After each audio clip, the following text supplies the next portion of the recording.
الحمد لله وكفى وسلام على حبيبه المصطفى أما بعد فأعوذ بالله من الشيطان الرجيم بسم الله الرحمن الرحيم إن الله وملائكته يصلون على النبي يا أيها الذين آمنوا صلوا عليه وسلموا تسليما اللهم صل على سيدنا ومولانا محمد معدن الجود والكرم وآله وأصحابه الكرام وابنه الكريم وبارك وسلم صلاة دائمة سرمدا أبدا بحمده تعالی و بکرم مصطفیٰ صلی اللہ علیہ وسلم۔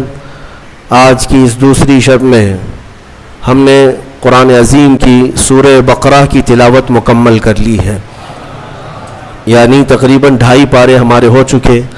اللہ تبارک و تعالی اسی طرح مکمل قرآن عظیم تجوید کے ساتھ تلاوت کرنے اور آپ سب کو سماعت کرنے کی توفیق عطا فرمائے۔ قرآن عظیم کی سورہ بقرہ، جیسے کہ کل میں نے عرض کیا تھا، یہ سب سے بڑی سورہ ہے قرآن پاک کی، اور اس میں تقریباً قرآن کا پورا مضمون آ چکا ہے۔ پورا مضمون قرآن کا جو ہے وہ سورہ بقرہ میں موجود ہے۔ آج جہاں سے ہم نے شروعات کی ہے، اللہ تبارک و تعالی وہاں پر منافقین کی مذمت کرتے ہوئے ہیں، جو رسول کریم صلی اللہ علیہ وسلم سے بغض رکھتے ہیں، عداوت رکھتے ہیں دل کے اندر، وہاں سے شروع فرماتا ہے سَيَقُولُ السُّفَهَاءُ مِنَ النَّاسِ مَا وَلَّاهُمْ عَنْ قِبْلَتِهِمُ الَّتِي كَانُوا عَلَيْهَا، یعنی قبلے کے بدلنے والا مسئلہ یہاں سے شروع ہوا۔ بات یہ تھی کہ پہلے تمام مسلمانوں کا قبلہ بیت المقدس تھا، مسجد اقصی جو فلسطین میں آج واقع ہے۔ بیت المقدس مسجد اقصی کی طرف سب لوگ منہ کر کے نماز پڑھتے تھے۔ پچھلے انبیاء اکرام کا بھی قبلہ رہا ہے، بہت سارے انبیاء اکرام علیہ السلام کا قبلہ بیت المقدس ہی تھا۔ خود رسول کریم صلی اللہ تعالی علیہ وسلم بھی بیت المقدس کی طرف منہ کر کے ہی نماز پڑھتے رہے، جب تک مدینہ طیبہ میں ہجرت کر کے پہنچے، اور وہاں پر بھی 17 مہینے تک حضور پاک صلی اللہ علیہ وسلم مسجد اقصی بیت المقدس کی طرف منہ کر کے نماز پڑھتے رہے۔ لیکن ایک وقت ایسا آیا میرے عزیزوں، رسول کریم صلی اللہ تعالی علیہ وسلم ظہر کی نماز پڑھا رہے تھے صحابہ کو۔ میں توجہ چاہتا ہوں، مدینے میں دونوں قبلوں کا جو رخ ہے بالکل اپوزٹ ہے۔ بیت المقدس اس طرف ہے، خانہ کعبہ اس طرف ہے، دونوں اپوزٹ سائیڈ میں ہیں، دو قبلے۔ آج ہم کس طرف منہ کر کے نماز پڑھتے ہیں؟ خانہ کعبہ کی طرف، کعبے کی طرف منہ کر کے۔ بیت المقدس مدینے میں جب کھڑے ہوں گے تو بالکل اپوزٹ سائیڈ میں ہوگا، کعبے کے اپوزٹ سائیڈ میں۔ حضور اکرم صلی اللہ تعالی علیہ وسلم ظہر کی نماز صحابہ کو پڑھا رہے تھے بیت المقدس کی طرف منہ کر کے۔ 2 رکعت ہو چکی تھی، دل میں خیال آیا رسول کریم کے کہ کاش ہمارا قبلہ بیت المقدس کی بجائے خانہ کعبہ ہوتا تو کتنا اچھا ہوتا، کیونکہ رسول کریم صلی اللہ علیہ وسلم کو مکہ سے بڑی محبت تھی، لگاؤ تھا، پیدائشی وطن بھی ہے، اللہ کا گھر بھی ہے۔ خانہ کعبہ کی طرف اگر ہمارا منہ ہوتا تو کتنا اچھا ہوتا، یہ کہاں حضور پاک کے دل میں خیال آیا، اور اس خیال کے آتے رسول کریم صلی اللہ علیہ وسلم اپنا چہرہ آسمان کی طرف اٹھا رہے تھے، کبھی آسمان کی طرف دیکھتے اور پھر نماز پڑھاتے۔ 2 رکعت ہو چکی ہے، اور جب رسول کریم صلی اللہ علیہ وسلم کا چہرہ آسمان کی طرف اٹھا، فوراً جبرائیل امین آیت لے کر نماز میں ہی داخل ہوئے، نازل ہوئے۔ کیا آیت تھی جس کی آج ہم نے تلاوت کی ہے؟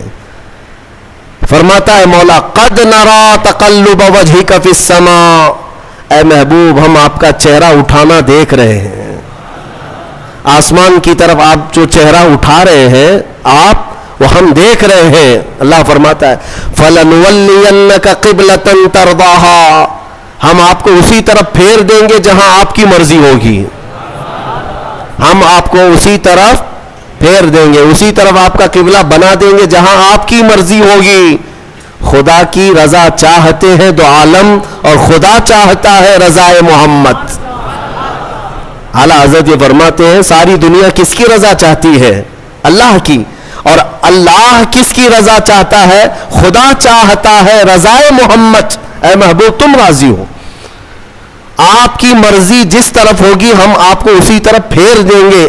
اتنی بات ہی نہیں، اس کے فوراً بعد جو آیتیں آپ تلاوت کریں گے قرآن پاک سورہ بقرہ میں دوسرے پارے کا پہلا صفحہ جب آپ پڑھیں ترجمے سے پتہ چلے گا آپ کو، یہ آیتیں تو آئی، اے محبوب ہم آپ کا آسمان کی طرف چہرہ اٹھانا دیکھ رہے ہیں، ہم آپ کو اسی طرف پھیر دیں گے جہاں آپ کی مرضی ہوگی۔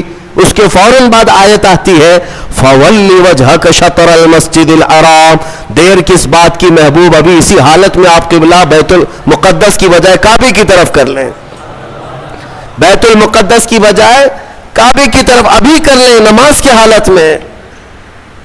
حکم نماز کی حالت میں ہوا اور رسول کریم صلی اللہ علیہ وسلم 2 رکعت کے بعد پھر گئے بیت المقدس سے کس طرف؟ خانہ کعبہ کی طرف۔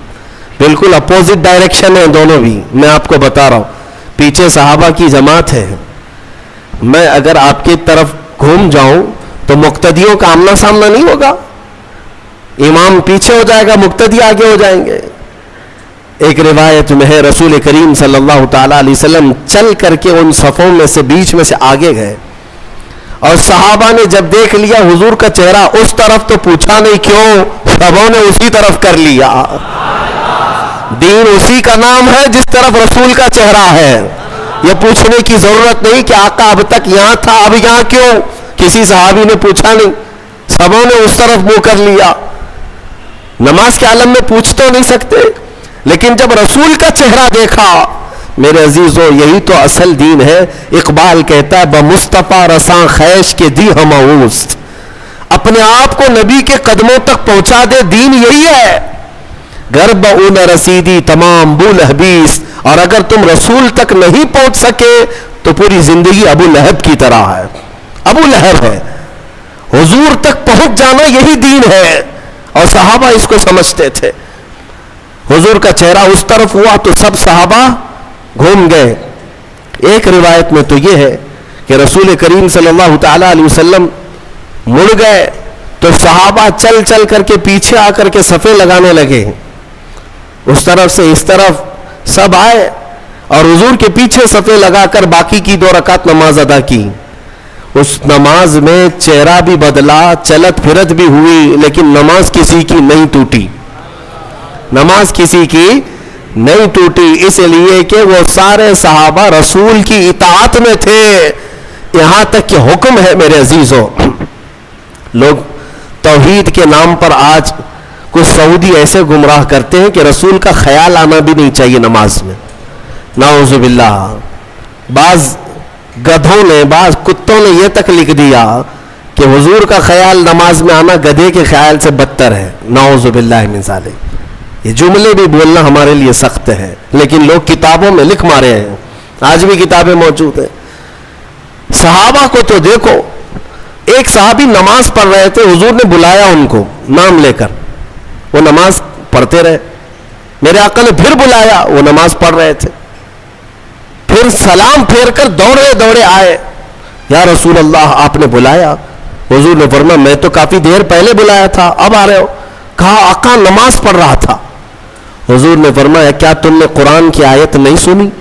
یا ایھا الذین آمنوا استجیبوا للہ وللرسول اذا دعاکم، اے ایمان والو اللہ اور اس کے رسول جب بلائیں تب حاضر ہو جاؤ، چاہے نماز میں ہی کیوں نہ ہو۔ فرمایا نماز میں ہی کیوں نہ ہو، حاضر ہونا ہے۔ حضور نے اگر ندا دے دی، اس صحابی نے پوچھا نماز چھوڑ کر آ جاؤں؟ سنو اب مسئلہ کیا ہے۔ فرمایا گیا کہ ہاں 2 رکعت اگر تم نے پڑھ لی، 4 رکعت والی نماز پڑھ رہے تھے عصر کی، 2 رکعت پڑھ چکے تھے یا 1 رکعت پڑھ چکے تھے، رسول نے بلایا، نماز چھوڑ کر کے چلے آئے۔ حضور نے پوچھا خیریت، طبیعت کیسی، ساری چیزیں بات چیت ہوئی۔ حضور نے بازار بھیجا، سامان لے آؤ، سودا سلف خریدو، فلاں کو دے آؤ، سب سامان دیا، خریدا، خرید و فروخت کیا، واپس آیا، فرمایا گیا جہاں سے چھوڑا تھا وہیں سے کمپلیٹ کرو، کنٹینیو کرو، پھر سے دہرانے کی ضرورت نہیں۔ 2 رکعت ہوئی تھی، آگے کی 2 رکعت کمپلیٹ کر لو، کنٹینیو کرو۔ کیوں؟ اس لیے کہ یہ بیچ میں تم جو کچھ بھی کرتے رہے یہ نماز کے باہر نہیں، یہ بھی رسول کی اطاعت ہے.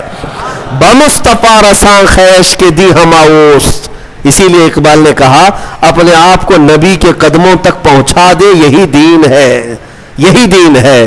اب میں آپ کو بتاتا ہوں، صحابہ قبلہ بدل جانے کے بعد پوچھا کسی صحابی نے کہ یا رسول اللہ ہم تو اس طرف منہ کر کے نماز پڑھتے تھے، میں اگر آپ کے سامنے آپ 1000 میرے چاہنے والے کیوں نہ ہو، 1000 میرے عاشق کیوں نہ ہو، مصلی سے اگر میرا منہ گھوم گیا تو سارے پکڑ کے مجھے گھمائیں گے سیدھے، امام صاحب سیدھے قبلے کی طرف ہو جاؤ. یا اگر کسی نے نہیں گھمایا تو بعد میں تو بولیں گے آپ کا قبلہ صحیح نہیں تھا، آپ اس طرف منہ کر کے پڑھ رہے تھے، قبلہ ایسے تھا. میرے عزیزو شریعت سب کے لیے ہے، لیکن رسول جو کرے وہی شریعت ہے. حضور پاک صلی اللہ علیہ وسلم اگر گھوم گئے پورے اپوزٹ ڈائریکشن میں، کسی صحابی نے پوچھا بھی نہیں، بلکہ خود بھی گھوم گئے حضور کی طرف، اور رسول کریم صلی اللہ تعالیٰ علیہ وسلم کی اقتداء میں نماز کمپلیٹ کی. وہ ایک نماز ایسی ہے، 4 رکعت والی ایک نماز ایسی ہے، 2 رکعت بیت المقدس کی طرف منہ کر کے اور 2 رکعت خانہ کعبہ کی طرف منہ کر کے. باقی کسی کی ایسی نماز نہیں ہے. آج بھی وہ مسجد مدینہ طیبہ میں موجود ہے جس کو مسجد قبلتین کہتے ہیں، جہاں یہ قبلہ بدلا تھا، جہاں یہ آیت اتری تھی. اب جو کہنا ہے مجھے وہ یہ ہے، حضور پاک صلی اللہ تعالیٰ علیہ وسلم کے چہرے پاک کا حال یہ ہے کہ اگر آسمان کی طرف اٹھ جائے تو قیامت تک کے لیے قبلہ بدل جائے. سوچو تو ذرا صحیح، اس چہرے پاک کا اثر یہ ہے کہ اگر اٹھ گیا آسمان کی طرف تو ہمیشہ کے لیے قبلہ بدل گیا. جس طرف اٹھ گئی دم میں دم آ گیا، اس نگاہ عنایت پہ لاکھوں سلام. حضور پاک صلی اللہ تعالیٰ علیہ وسلم کے چہرے پاک کے بارے میں تم سمجھ رہے ہو، قبلہ جب مسلمانوں کا قیامت تک کے لیے بدل سکتا ہے تو ایک بار وہ چہرہ اگر ہم سب کی طرف ہو جائے. میرے آقا آؤ کہ مدت ہوئی ہے، تیری راہ میں اکھیاں بچھاتے بچھاتے بڑے دن ہوئے ہیں، تیری حسرتوں میں تیری یادوں میں بڑے دن ہو گئے گھر کو سجاتے سجاتے. اے مومنو تمنا یہ کرو حضور کی بارگاہ میں ہمیشہ کہ وہ چہرے جمال جہاں آرا ایک بار نظر آ گیا تمہیں تو تمہارا یہ ادھر ادھر کا قبلہ بدل جائے گا، پھر تمہارا قبلہ اسی محبوب دو جہاں کی طرف ہوگا. ہمارے دلوں کے قبلے کو بدلنا بھی یہ میرے حبیب پاک صلی اللہ علیہ وسلم کا اثر ہے. اب منافقین جو ہے بات بنانے لگ گئے. میں یہاں پر ایک اور نقطہ عرض کر دوں. صحابہ کا حال یہ تھا کہ انہوں نے کسی نے پوچھا نہیں 2 رکعت ادھر اور 2 رکعت ادھر کیوں، بلکہ صحابہ جانتے تھے کہ جو رسول کرے وہی دین ہے، وہی شریعت ہے. ایک صحابی سے پوچھا حضور پاک صلی اللہ تعالی علیہ وسلم ظہر کی نماز میں قرات کرتے تھے کہ نہیں کرتے تھے؟ حضور ظہر کی نماز میں قرات کرتے تھے. یعنی آپ سب کو معلوم ہے نا 3 نمازیں جہری ہیں، 2 نمازیں سری ہیں. فجر مغرب عشاء اس میں زور سے قرات کرتے ہیں امام، ہے نا، اور ظہر اور عصر میں زور سے نہیں کرتے، خاموش. لیکن کرتے ہیں کہ نہیں کرتے تم کو کیا معلوم؟ خاموش کھڑے رہتے نا امام. تو آپ کو پتا ہے پیچھے صفوں میں کھڑے رہتے امام صاحب پڑھتے بھی ہیں کہ نہیں پڑھتے کسی کو نہیں پتا. اب حضور پاک صلی اللہ علیہ وسلم ظہر کی نماز میں آہستہ ہی صحیح کچھ پڑھتے تھے کہ نہیں پڑھتے تھے؟ ایک صحابی سے پوچھا گیا. اس صحابی نے کہا ہاں رسول اللہ تلاوت کرتے تھے. کہا سنائی دیتا تھا؟ کہا نہیں. کیسے پتا؟ وہ صحابی کہتے ہیں میں پیچھے صف میں کھڑا رہتا اور حضور کے چہرے کی طرف دیکھتا، آپ کی داڑھی مبارک ہلتی رہتی تھی، داڑھی مبارک ہلتی رہتی تھی. اس کا مطلب یہ ہے کہ میرے آقا نماز میں خاموش نہیں تلاوت کیا کرتے تھے. اے میرے عزیزوں ان صحابہ سے پوچھو نماز میں تمہیں کعبے کی طرف دیکھنا چاہیے یا رسول کے چہرے کی طرف؟ ان صحابہ کی ترجمانی اگر کہیں سے ملتی ہے تو بریلی کے امام کی زبان میں وہ کہتا ہے حاجیوں آؤ شہنشاہ کا روضہ دیکھو، کعبہ تو دیکھ چکے، کعبے کا کعبہ دیکھو، کعبے کا کعبہ دیکھو. صحابہ جو دیکھتے تھے وہ کیا تھا؟ کعبے کا کعبہ تھا. اور وہ ان کی نمازیں نہیں ٹوٹتی تھیں. ہاں آپ سب چاہے کتنا بھی بڑا امام ابھی آئے، آپ کو حکم نہیں ہے کہ امام کی طرف دیکھتے رہو. آپ کو حکم نہیں ہے، آپ کعبے کی طرف منہ کر کے رکھو. اب کے زمانے میں امام کے پیچھے ہیں آپ، لیکن امام کو دیکھتے مت رہو نماز میں کہ امام کی ٹانگ اٹھی ہے یا پیر اٹھا ہے، پیجامہ نیچے آیا ہے، کیا ہو رہا ہے اس کا نماز میں. یہ تمہیں حکم آج نہیں ہے. نماز میں اگر کھڑے ہو گئے تو قبلے کی طرف منہ رہے. صحابہ اکرام کا حال یہ تھا کہ وہ اپنے رسول کو دیکھا کرتے. اتنا ہی نہیں میرے عزیزوں، اتنا ہی نہیں، ایک اور بات میں بتا دوں. آج مدینہ طیبہ میں اگر آپ جائیں گے، اللہ سب کو حاضری نصیب فرمائے. یہ حضور کا محراب اس طرف ہے سامنے، حضور پاک صلی اللہ تعالیٰ علیہ وسلم کا محراب سامنے ہے. اور جب محراب کی طرف منہ کر کے کوئی کھڑا رہے گا تو بائیں ہاتھ کی جانب حضور صلی اللہ تعالیٰ علیہ وسلم کا حجرہ، جو روضہ ہے آج بھی حضور کا، وہی حضور کا حجرہ تھا جس میں میرے آقا صلی اللہ علیہ وسلم حضرت عائشہ صدیقہ رضی اللہ تعالیٰ عنہا کے ساتھ قیام فرماتے. وہ حجرہ عائشہ صدیقہ ہے جس میں میرے آقا دفن ہے. آج کہاں ہے وہ؟ یہ سامنے محراب اور ادھر بالکل بائیں سائیڈ میں حجرہ ہے حضور کا. دروازہ بھی اس کا وہی تھا. جب اقامت یہاں بولتا مؤذن، حضور حجرے سے نکلتے تھے، اور جب حضور حجرے سے نکلتے صحابہ کھڑے ہو جاتے تھے اور صفیں لگ جاتی تھی. اندازہ کرو قبلہ ادھر ہے اور حضور کا حجرہ ادھر ہے بائیں جانب. حضور اکرم صلی اللہ تعالیٰ علیہ وسلم کی وفات سے چند دنوں پہلے کی بات ہے، یہ آخری ایام ہے ظاہری زندگی کے، جب رسول کریم صلی اللہ تعالیٰ علیہ وسلم علالت میں تھے. تکلیف بہت زیادہ تھی، بخار کی شدت تھی. 1 مہینے تک بخار کی شدت رہی سفر کے مہینے میں. ان دنوں میں بعض مرتبہ ایسا ہوا حضور اکرم صلی اللہ تعالیٰ علیہ وسلم اپنے حجرے سے نکلتے تو 2 صحابہ کے کندھوں پر ہاتھ رکھ کر کے آتے تھے. تکلیف کی شدت تھی لیکن پھر بھی مسجد میں آ جاتے تھے. لیکن آپ کی وفات سے چند دن پہلے ایسے حالات پیش آئے کہ حضور اپنے حجرے سے باہر نہیں آتے تھے. صحابہ کی نمازیں کون پڑھاتا تھا؟ حضرت ابو بکر صدیق پڑھاتے تھے. مصلی پر آپ بڑھتے، نمازیں آپ پڑھاتے. 17 نمازیں حضرت ابو بکر صدیق نے پڑھائی. ایک روایت میں پڑھتا ہوں تو آنکھیں بھیگ جاتی ہیں. مغرب کی اذان ہو چکی، صفیں لگ چکی، مؤذن اقامت بول چکا، حضرت ابو بکر صدیق مصلی پر جا چکے، تکبیر باندھ لیے.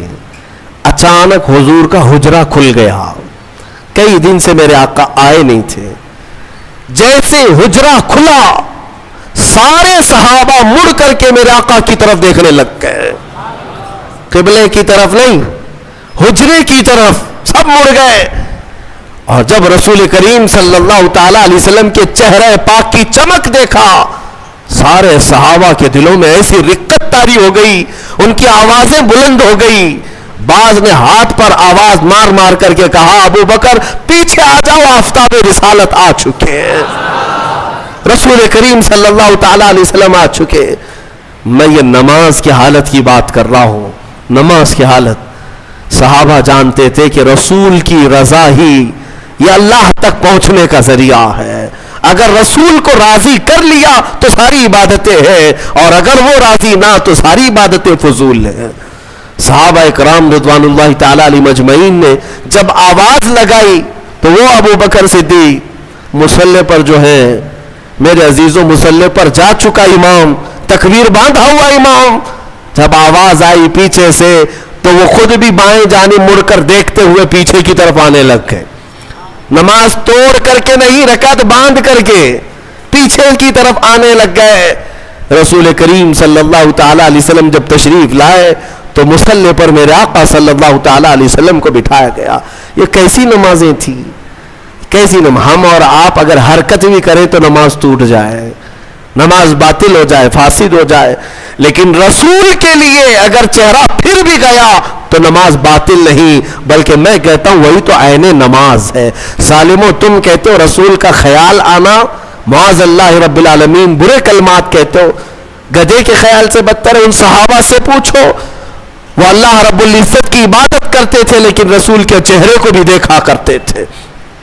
اس لیے میں نے کل ہی آپ کے سامنے یہ عرض کیا، قرآن کی اگر تفسیر بھی سننا ہو تو اے سنیو، شرط یہ ہے کہ دل کو محبت مصطفیٰ کا ایک عظیم مدینہ بناؤ، تبھی تمہیں قرآن کی آیتیں سمجھ میں بھی آئے گی، تبھی تمہیں قرآن کا لطف بھی ملے گا اور لذت بھی ملے گی۔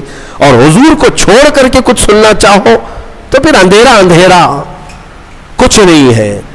بہرحال یہ قبلے کے تبدیل ہونے والی جو آیتیں آئیں، اس پر یہودیوں نے بہت واویلا مچایا، بہت واویلا مچا رہے، اتنے سالوں سے قبلہ تھا، نبیوں کا قبلہ تھا، انہوں نے بدل دیا، انہوں نے بدل دیا، یا آ کر کے بدل دیے، اس طرح کی باتیں آنے لگی۔ تو رب تبارک و تعالیٰ نے ابھی اپنے حبیب صلی اللہ تعالیٰ علیہ وسلم سے یہ فرمایا، آپ ارشاد فرمائیں وَمَا أَنْتَ بِتَابِعٍ قِبْلَتَهُمْ، آپ فرما دیں ان سے کہ میں تمہاری قبلے کی پیروی کرنے نہیں آیا، بلکہ رسول جو کہہ دیں گے وہی قبلہ ہے۔ عزیزان گرامی وقار، قبلے کی تبدیلی کا حکم جو آیا وہ اسی پارے میں اس کا ذکر ہے، اور اس کے بعد پورے دوسرے پارے میں کئی احکام نازل ہوئے، کئی احکام ہیں شہیدوں کے متعلق اسی آیت میں ہے۔ فرمایا رب تعالیٰ نے جو اللہ کی راہ میں مارے جائیں انہیں مردہ نہ کہو، وہ زندہ ہیں، بل احیاء ولکن لا تشعرون۔ بعض لوگ ہم سے پوچھتے ہیں آپ رسول کو وفات کے بعد بھی زندہ مانتے ہیں، قرآن کی کوئی دلیل ہے آپ کے پاس؟ قرآن کی کوئی دلیل ہے؟ قرآن کی کوئی آیت ہے؟ میاں میں وہی پڑھ رہا ہوں آپ کے سامنے، وَلَا تَقُولُوا لِمَنْ يُقْتَلُ فِي سَبِيلِ اللَّهِ أَمْوَاتٌ، جو اللہ کی راہ میں مارے گئے ہوں انہیں مردہ نہ کہو۔ ہر سنی مسلمان جانتا ہے۔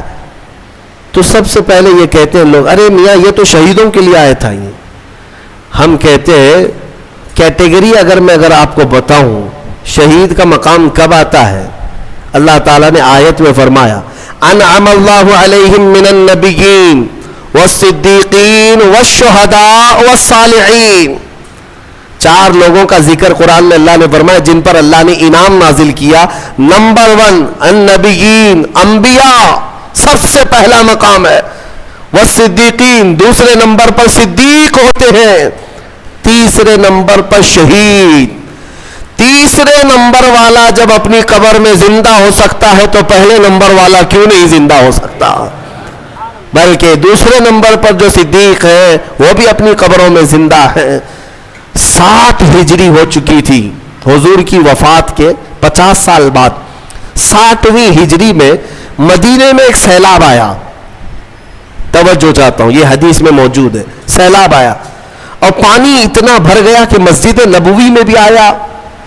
مسجد نبوی میں جب پانی آیا تو حضور کے حجرے میں بھی داخل ہوا، مٹی کی قبریں تھی، ایک قبر کھل گئی، قبر کھل گئی تو پیر باہر نظر آنے لگا، خوبصورت پیر، مدینے والے سب جمع ہو گئے کہ رسول اللہ کا پیر نظر آنے لگا۔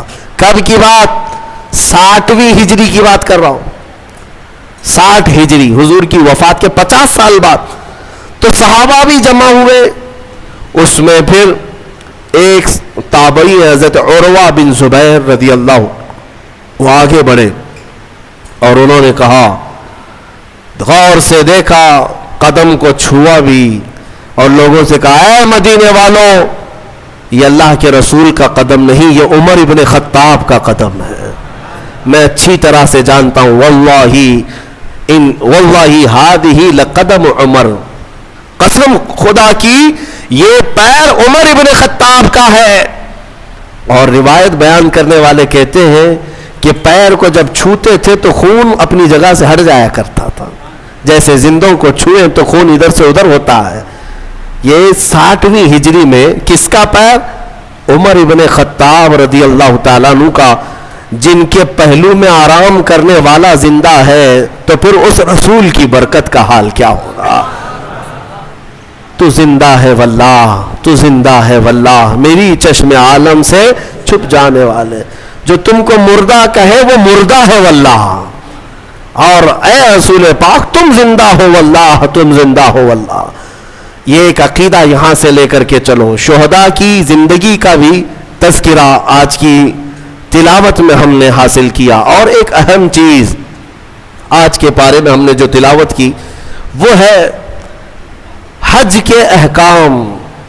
تقریباً اس میں آ گئے الحج اشہر معلومات، اب رمضان کے بعد جو مہینہ شروع ہوگا وہ حج کا مہینہ ہے، شوال، ذی القعدہ، ذی الحج، شوال کا پورا مہینہ، ذی القعدہ کا پورا مہینہ، اور ذی الحجہ کے 10 دن قرآن کہتا ہے یہ حج کے مہینے ہیں۔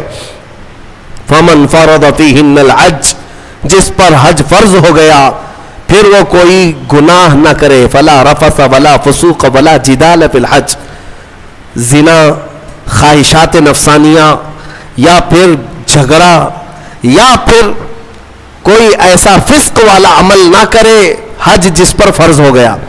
اب حج کس پر فرض ہوا؟ ہمارے ہاں تو یہی حال ہے کہ بیٹی کی بھی شادی ہو چکی ہو، بیٹے کی بھی ہو چکی ہو، سب کے عقیقے بھی ہو چکے ہوں، ان کے تمام کام سب ہو چکے ہوں، بال سفید ہو گئے ہوں، کمر ٹیڑھی ہو گئی ہوں، تب حج فرض ہو رہا ہے۔ میاں حج کیا فرض ہو رہا ہے؟ اس وقت تو قبر فرض ہونے والی ہے۔ ابھی حج جو ہے عمر کے اعتبار سے فرض نہیں ہے۔ صاحب استطاعت کسے کہتے ہیں؟ حج پر جانے اتنی رقم تمہارے پاس ہے، ایک مہینہ حج کے لیے لگتا ہے، اور جاؤ گے تو تمہارے گھر والوں کو راشن پانی مل جائے گا ایک مہینے کا، تو حج فرض ہو گیا۔ 50 لاکھ کا گھر بنا لیتے ہیں، 5 لاکھ کا حج نہیں ہو سکتا۔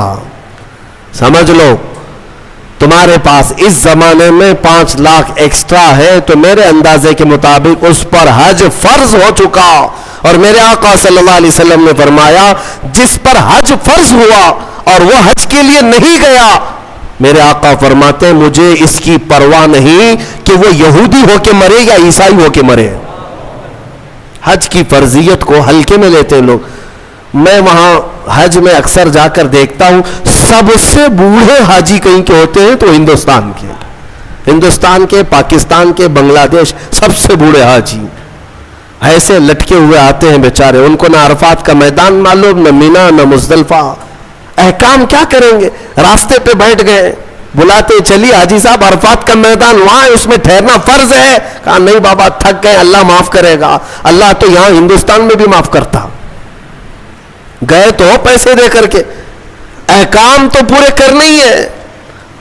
اگر احکام کیے بغیر تم یہ کہتے بیٹھ جاؤ تو میرے عزیزو یہ مذاق ہے۔ اسی لیے جوانی میں اگر مال آ گیا، استطاعت آ گئی تو جوانی میں حج فرض ہے۔ انڈونیشیا والوں کے بارے میں ہم نے سنا ہے، حج نہیں کرتے تو ان کو لڑکی بھی نہیں دیتے ہیں۔ شادی کرنے سے پہلے وہاں جوان لوگ حج کر چکے ہوتے ہیں، حج نہیں تو عمرہ۔ غریب آدمی عمرہ کرے گا تو اس کو بیوی ملے گی۔ لہذا آپ میں سے جو اس طرح کے خیالات پالتے ہو کہ ابھی بہت کام باقی ہے، بعد میں دیکھ لیں گے حج، تو ان کے لیے یہ وعید ہے۔ کچھ بوڑھے جا چکے حج کے لیے، لیکن بہت سے تو ایسے ہیں موت آ گئی، وہ پلاننگ کرتے رہ گئے اور موت آ گئی، پھر ان کے لیے وہی وعید ہے جو حدیث پاک میں آئی ہے۔ پتہ نہیں ان کا خاتمہ کس انجام کے ساتھ ہوا ہو۔ حضور فرماتے مجھے اس کی پرواہ نہیں کہ یہودی ہو کے مرے یا عیسائی ہو کے مرے، اللہ نے اگر طاقت دی ہے، استطاعت دی ہے اور مال دیا ہے تو حج کر لیا کرے۔ یہ حج کے احکام بھی اس پارے میں آج ہم نے تلاوت کی ہے۔ اور خصوصیت کے ساتھ آخری بات میں عرض کروں، تیسرے پارے کی شروعات تھی، ہم نے جو آیتیں تلاوت کی وہ آیت الکرسی ہے، اللہ لا الہ الا هو الحی القیوم۔ یہ ایک آیت ایسی ہے جس کو آیت الکرسی کہتے ہیں، ایک آیت ہے پوری، اور اس کے متعلق فضائل اتنے آئے ہیں کہ اللہ تعالیٰ نے اپنے رسول کو خاص تحفے کے طور پر آیت الکرسی عطا فرمائے۔ جو آیت الکرسی پڑھ لیتا ہے وہ ساری بلاؤں سے محفوظ ہے۔ رات کو اگر پڑھ کر کے سویا تو اس کا گھر جلنے سے محفوظ، جلنے سے، چوری ہونے سے محفوظ. بلکہ آیت الکرسی پڑھنے والے کے متعلق یہ بھی ہے کہ اگر ہر فرض نماز کے بعد کسی کی عادت ہے کہ وہ آیت الکرسی پڑھ لیا کرتا ہے ہر فرض نماز کے بعد، تو فرمایا گیا کہ جب اس کی روح نکلنے کا وقت آئے گا، اس کی روح نکلنے کا وقت آئے گا تو ایسا ہوگا کہ اس کی روح ادھر نکالی جا رہی ہوگی، ایک قدم دنیا میں ہوگا، دوسرا قدم جنت میں ہوگا. اور اس کی روح قبض کرنے کے لیے بھی یہ حکم آیا کہ اتنی آسانی کے ساتھ اس کی روح نکالی جائے گی کہ اسے اندازہ بھی نہیں ہوگا، پتہ بھی نہ چلے گا. آیت الکرسی پڑھنے کی عادت ڈالو، حفاظت کے لیے بھی، اور جو اللہ رب العزت سے بے پناہ محبت کرنا چاہتا ہے، اپنے رب سے بے پناہ محبت کر کے قریب ہونا چاہتا ہے، اسے آیت الکرسی کا ورد ضروری ہے. وہ جس قدر آیت الکرسی پڑھے گا مولا تعالیٰ اتنا قریب اس بندے کو کرتا جائے گا. اور ایک بات یاد رکھ لیں، الحمدللہ بچپن سے ہمیں بھی یہ عادت ہے، آیت الکرسی پڑھنے والے کی ایک اور فضیلت ہے کہ اسے پھر دوسری کرسی کی لالچ بھی نہیں آئے گی. ہاں، کرسی والوں کو میں یہ کہتا ہوں آیت الکرسی پڑھا کرو تاکہ یہ نحوست دل سے نکل جائے. یہ کرسی، وہ کرسی، وہ کرسی، یہ کرسی، کب تک کرسیوں کے پیچھے چلو گے؟ جس کے پاس آیت الکرسی ہو، جیسے دیکھو اجمیر کے خواجہ کی کرسی آج تک کوئی نہیں ہلاتا، کوئی نہیں ہلاتا، اور اس کرسی کے لیے کبھی الیکشن بھی نہیں ہوتا. ہماری بات ہمارے اور 100 نسلیں بھی آئیں گی، ہندوستان کا بادشاہ وہ نسلیں غریب نواز کو ہی سمجھا کریں گی. کیوں؟ وہ آیت الکرسی والے بادشاہ ہیں. لہذا ہے سنی مسلمانوں، آیت الکرسی کا ورد رکھو. یہ کرسیوں کی لالچیں بھی بہت خطرناک ہوتی ہیں، بسا اوقات انسان کو کافر بنا دیتی ہیں، بسا اوقات انسان کو گمراہ کر دیتی ہیں. ہم نے دیکھا ہے اولیاء اکرام کی تعلیم میں، اولیاء اکرام جب کسی کی تربیت کرتے ہیں نا تصوف میں، تو تربیت میں سب سے پہلے وہ 2 چیزوں کو مارتے ہیں. پہلی چیز یہ ہے کہ کھانے میں لالچی نہ ہو، بہت زیادہ کھانا بند کر دو. اگر کسی ولی کے دربار میں تربیت لینا ہے تو پہلی تربیت وہ یہ کرتے ہیں کھانے پر کنٹرول. اور دوسری تربیت کسی بھی مقام، مرتبے، منصب اور کرسی کی لالچ ہرگز نہیں. کوئی عمل اس لیے نہیں کرے گا کہ مجھے یہ مقام ملے، دنیاوی منصب ملے. اسی لیے میرے آقا صلی اللہ تعالی علیہ وسلم نے بھی ارشاد فرمایا کہ دنیا طلب کرنے والا اگر علم دین بھی حاصل کرے گا تو وہ ایسا ہی ہے جیسے خنزیر کے گلے میں موتیوں کا ہار ڈالا جا رہا ہے. حب جاہ، حب مال، حب مقام، حب منصب، یہ بری خصلتیں ہیں. اللہ ان تمام چیزوں سے ہمیں محفوظ رکھے. من رکع فرفع، حضور نے فرمایا جو جھک گیا اللہ اسے بلند کرتا ہے، اور جو اکڑ گیا اللہ اسے ہمیشہ ذلیل کرتا ہے. تو یہ کرسیاں ہی ہیں جو اکڑ پیدا کرتی ہیں. آیت الکرسی کا ورد ہمیشہ رکھو، بہت ساری چیزوں سے تمہیں محفوظ کر دے گی. آخری بات، اس میں تیسرے پارے کی ایک بہت ہی اہم چیز بیان ہوئی ہے. وہ کیا ہے؟ ابراہیم علیہ الصلاۃ والتسلیم نے ایک بار اللہ رب العزت کی بارگاہ میں سوال کیا، اے مولا مجھے دکھا تم مردوں کو زندہ کیسے کرتا ہے. اللہ نے پوچھا کہ اے ابراہیم کیا تجھے یقین نہیں ہے؟ کہا کیوں نہیں، یقین ہے مولا، لیکن آنکھوں سے دیکھنا چاہتا ہوں. لیطمئن قلبی، تاکہ میرے دل کو اطمینان ہو جائے. سنو، اللہ مردوں کو زندہ کرتا ہے یا نہیں کرتا؟ رب تبارک و تعالیٰ قادر مطلق ہے، سب بکھر جانے کے بعد بھی وہ دوبارہ زندہ کرے گا. ہاں کئی واقعات ہیں. حضرت عزیر علیہ السلام کا واقعہ بھی آج ہم نے تلاوت کیا. ایک نبی تھے اللہ کے، 33 سال کی عمر تھی، وہ اپنے خچر پر جا رہے تھے، ایک بستی کو دیکھا اجڑی ہوئی تھی، اجڑی ہوئی. انہوں نے یہ پوچھا اللہ کی بارگاہ میں کہ مولا یہ سب پوری بستی اجڑ گئی، یہاں نہ سبزے اگتے ہیں، نہ درخت، نہ پودے، کچھ نہیں، کیا پھر اس بستی کو تو دوبارہ زندہ کرے گا؟ تو حضرت عزیر علیہ السلام کو اسی وقت نیند لگ گئی، سو گئے. وہ سوئے تو 100 سال کے لیے سو گئے، 100 سال کے لیے وہی سو گئے. اور جس خچر پر آئے تھے، جو کھانا لے کر کے آئے تھے، اس کو بھی نیند لگ گئی. نیند کیا ہے؟ موت کی بہن ہے. اللہ نے سلا دیا. 100 سال کے بعد اٹھایا اللہ نے. پوچھا عزیر سے کتنے دن یہاں ٹھہرے رہے؟ کہا میں تو صبح آیا تھا، دوپہر ہو رہی ہے۔ اللہ نے فرمایا ذرا اپنے خچر کو دیکھو، تمہارے کھانے کو دیکھو، تم 100 سال یہاں ٹھہرے ہو۔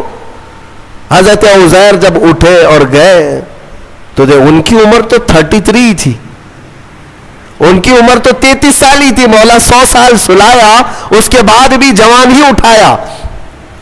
جب اپنی آبادی میں آئے تو ان کے زمانے کے بچے بھی بوڑھے ہو چکے تھے، خود ان کی اولاد جو ان کے بیٹے تھے وہ ان سے بھی بڑے ہو چکے تھے، 118 سال، 115 سال، 110 سال کے ان کی عمریں ہیں، اور حضرت عزیر کی عمر تو 33 سال ہے۔ حضرت عزیر آئے اور کہا میں عزیر ہوں، اللہ کا نبی۔ لوگوں نے انکار کر دیا کہ وہ 100 سال پہلے جا چکے، تم کہاں سے آئے ابھی؟ ایک خاتون جو ان کے گھر کی کنیز تھی وہ بہت بوڑھی ہو چکی تھی، اس نے کہا میں عزیر کو 2 علامتوں سے پہچانتی ہوں، اگر وہ 2 علامتیں اس کے اندر ہیں تو یہ عزیر ہے۔ وہ آئی، کہا ایک تو یہ ہے کہ پورے زمانے میں تورات اگر کسی کو لفظ بلفظ یاد ہے تو صرف عزیر علیہ السلام کو، کسی کو نہیں، ایک علامت یہ ہے۔ دوسری یہ ہے کہ ان کی پیٹھ پر ایک نشان ہے جو کسی کے اندر نہیں ہے، وہ میں دیکھ چکی ہوں۔ حضرت عزیر کو جب اس بوڑھی نے یہ کہا تو حضرت عزیر علیہ السلام نے لفظ بلفظ پوری سورہ تورات سنا دی، اور ان کی پیٹھ پر وہ نشان بھی باقی تھا۔ تو اس خاتون نے پکار کر کہا اے لوگوں، یہ اللہ کی قدرت ہے، یہی عزیر ہے جو 100 سال پہلے ہم سے بچھڑا تھا، آج مولا نے 100 سال بعد دوبارہ اسے ہمارے ہاں اٹھا کر لایا ہے۔ یہ واقعہ کیوں پیش آیا؟ یہ ان منکرین کو بتانے کے لیے جو یہ سمجھتے ہیں کہ موت کے بعد پھر اللہ کسی کو نہیں اٹھا سکتا، اسی لیے کچھ لوگ جلا کر راکھ کرتے ہیں، کچھ لوگ چیل کووں کو کھلا دیتے ہیں کہ مرنے کے بعد پھر پکڑ نہیں ہونی چاہیے۔ یہ شراب کیوں پیتا تھا، چوری کیوں کرتا تھا، کوئی ڈنڈے مارنے والا نہ ہو، ہم تو اس کو جلا کے راکھ کر چکے۔ مولا قرآن میں بیان فرماتا ہے جو رب ایک پانی کے قطرے سے تمہیں انسان بنا سکتا ہے، تمہاری راکھ کو جمع کر کے دوبارہ تمہیں زندہ کیوں نہیں کر سکتا؟ وہ قادر مطلق ہے، دوبارہ اٹھائے گا۔ ہمارا عقیدہ کیا ہے؟ موت کے بعد ہم دوبارہ ہوں گے کہ نہیں ہوں گے، لیکن اس دنیا میں نہیں، پرن جنم نہیں، ہاں یہ پرن جنم والا نہیں ہے۔ ہمارا جو عقیدہ ہے وہ یہ ہے کہ مریں گے یہاں، اٹھیں گے قیامت کے دن۔ قیامت سے پہلے پھر کسی کی آتما نہیں اٹھنے والی ہے، جس کی اٹھتی ہے وہ بیوقوف ہے۔ ہاں وہ جو مشہور کرتے ہیں کہ اس کی آتما آئی، اس کی آتما آئی، کسی کی آتما نہیں آتی۔ ہاں یہ بات یاد رکھیں، شیطان کھیلتا ہے، روحیں جا چکی، ایک بار نکل گئی تو اب قیامت کے دن دوبارہ زندہ ہوں گی۔ الحمدللہ ہمارا عقیدہ یہی ہے، اسلام کا عقیدہ یہ، ہم مرنے کے بعد عالم برزخ میں جاتے ہیں اور پھر مولا قیامت کے دن اٹھاتا ہے۔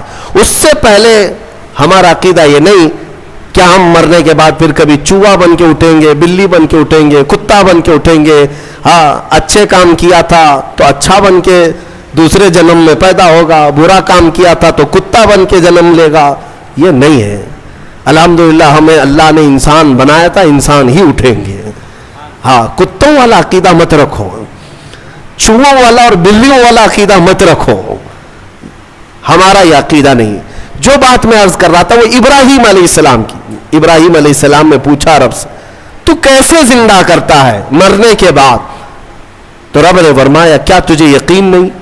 کہا یقین ہے، میں آنکھوں سے دیکھنا چاہتا ہوں۔ کہا ٹھیک ہے، 4 پرندے لے لو اور ان کو ذبح کرو اور پھر ان کو قیمہ بنا دو، چاروں کا گوشت مکس کرو اور سب ملا کر کے 4 حصے کرو، ایک حصہ اس پہاڑ پر، دوسرا اس پہاڑ پر، تیسرا اس پہاڑ پر، چوتھا اس پہاڑ پر، 4 پہاڑوں پر گوشت رکھ کر کے آؤ یہ مکس قیمے کا، اور پھر اپنی جگہ پر کھڑے ہو جاؤ، ان پرندوں کے نام لے کر کے بلاؤ۔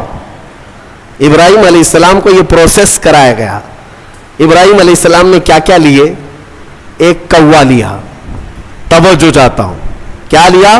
کوا لیا، دوسرا مرغا لیا، تیسرا کبوتر، چوتھا مور، 4 پرندے لیے، کوا، مرغا، کبوتر، مور، 4 پرندے لیے اور چاروں کو ذبح کیا۔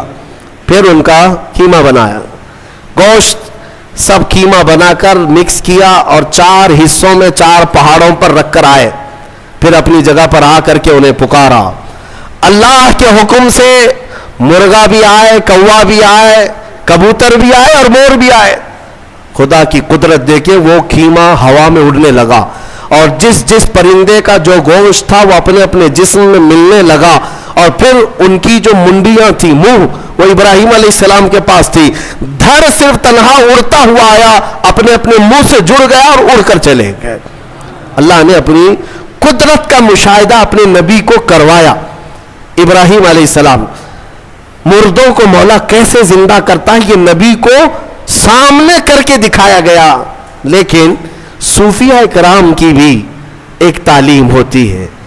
میر عبد الواحد بلگرامی رضی اللہ عنہ، سبع سنابل شریف کے مصنف، فرماتے ہیں ابراہیم علیہ السلام کو یہ پروسیس کیوں کرائے گا، یہ 4 پرندے آپ نے کیوں لیے؟ صوفیہ کے جو نقطے ہوتے ہیں بڑے اہم ہوتے ہیں۔ میں نے 4 پرندے کہا، یاد ہے نا 4 پرندے؟ ہاں، وہ ایسی ہی نہیں ہے کہ فارمیلٹی کے لیے میں نے آپ کے سامنے گنا دیے۔ توجہ، کوا، مرغا، کبوتر، مور، یہی 4 پرندے کیوں؟ ابراہیم علیہ السلام نے جو لیے، اولیاء کرام کی ایک جماعت کا کہنا یہ ہے کہ اصل میں ان پرندوں کی ایک ایک خصوصیت ہے، ایک ایک خصوصیت ہے۔ کوے کی خصوصیت ہے لالچ بہت ہوتی ہے اس کے اندر، لالچی بہت ہے، اس کا پیٹ کبھی نہیں بھرتا۔ ارے پورے مردے بھینسوں پر بیٹھتا ہے، اس کو ایسا لگتا ہے کہ پورا کھا جاؤں گا، لیکن ہوتا اتنا پیٹ ہے، لالچ ہے، بہت زیادہ لالچ۔ دوسرا پرندہ ہے مرغا، مرغے کے اندر شہوت بہت زیادہ ہے، شہوت، عورتوں کی خواہش۔ مرغا بہت زیادہ شہوتی ہوتا ہے، ہمیشہ مرغیوں کو دوڑاتا رہے، یہ شہوت اس کی خصلت ہے۔ تیسرا کبوتر، کبوتر کے اندر دوستی کرنے کی عادت بہت ہوتی ہے، جلدی دوست بنتا ہے۔ سارے پرندوں میں سب سے زیادہ مانوس ہونے والا پرندہ کبوتر ہے، ایک دن پال لو اس کے بعد رہ ہی جاتا ہے، دوستی کرنے والا پرندہ۔ چوتھا مور ہے، مور کی خصوصیت یہ ہے کہ وہ اپنے حسن کو دکھانے کا شوق بہت رکھتا ہے، 4 لوگ بھی کھڑے ہو گئے تو پورے پر کھول دے گا اور ناچتا ہے تو خوبصورت، لیکن دکھانے کی خواہش زیادہ ہے، ریاکاری، اپنے حسن کا مظاہرہ کروانا، یہ مور کی عادت ہے۔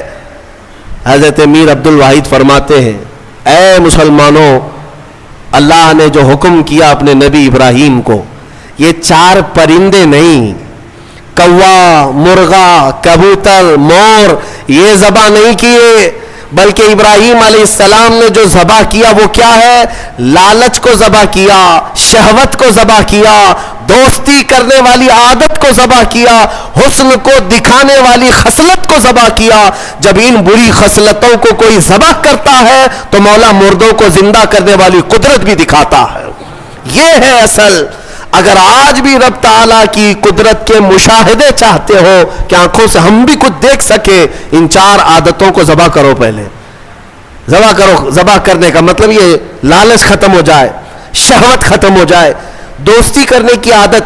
کچھ لوگوں کو ایسا لگ رہا ہوگا سارے دوستوں کو برا کہہ رہے ہیں، نہیں، دوست بناؤ اچھے، وہ دوست جو تمہیں اللہ سے قریب کرے، ورنہ قرآن میں ہے کئی لوگ ایسے ہوں گے جو قیامت کے دن یہ پکاریں گے، 19ویں پارے کی آیت ہے، یا ویلتا لیتنی لم اتخذ فلانا خلیلا، اے کاش میں فلاں کو دوست نہیں بنایا ہوتا تو کتنا اچھا ہوتا، میں جہنم میں نہیں جاتا۔ کئی لوگ ایسے ہوں گے صرف دوستی کی وجہ سے دوزخ میں جا رہے ہوں گے، دوستی کی وجہ سے۔ تم کیا سمجھتے ہو ایرے غیرے سب سے دوستی کر لینا چاہیے؟